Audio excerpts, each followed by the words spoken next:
Here's a question. What makes a leader unbreakable? Not just resilient. We talk about resilience all the time, and I think we've kind of watered that word down to the point where I don't know if it even means much anymore. I'm talking about something deeper, the kind of person who gets hit with everything, and I mean everything, and they come out the other side not just intact, but somehow more themselves than when the battle started. I've been thinking about this because there's a book. I'll be honest with you, it's not the kind of book that we normally put into our leadership program in development circles. It's not a business book. There's no 5-part framework you're going to get out of this, and there's no model to hand you at the end. Instead, you get a story. And sometimes a story does what no framework ever can.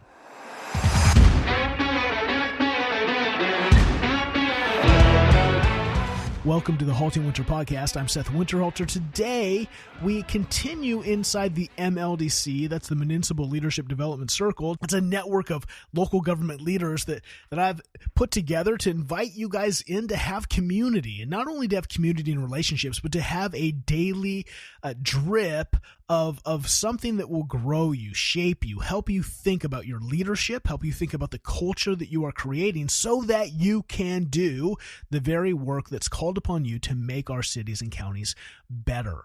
This summer, we're doing something different. We're doing this summer series looking at books that we normally wouldn't find in leadership circles. We're calling them the stories that shape leaders. The book of this week is Unbroken by Hillenbrand. I'm sure you've heard about the book. You probably read the book, but you've probably at least seen the movie. It was put out, I think, in 2014, directed by Angelina Jolie, again, famous, actress turned director, and just, an amazing story. You've got to watch the movie. You should go read the book. It's even better. If you haven't read it, here's what you need to know.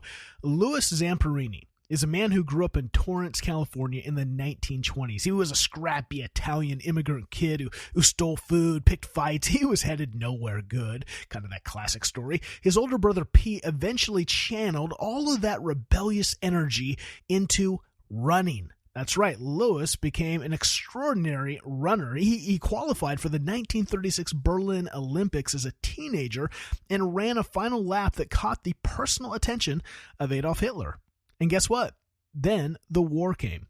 Zamperini enlisted as a bombardier in the Army Air Force, flying missions over the Pacific Ocean. In 1943, his plane went down over that very ocean. He survived the crash, and what came next was 47 days adrift on a life raft.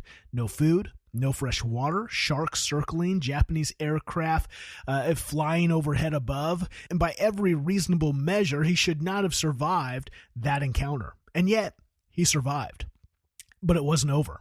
He was then captured by the Japanese Navy, and he spent the next 2.5 years in a series of prisoner of war camps, where a guard who became his personal obsession made it his mission to break Zamperini completely.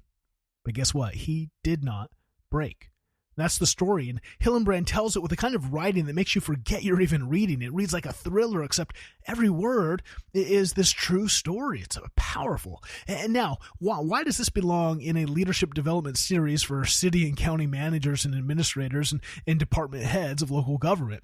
Well, it's this. I believe the best leadership development doesn't always come labeled as leadership development.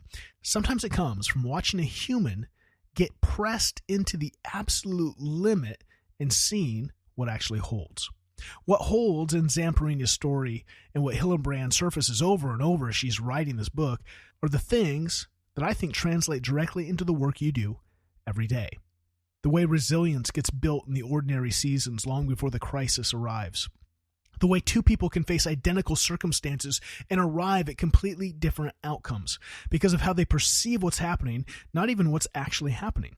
The way dignity becomes a survival issue when the environment is actively trying to strip it from you.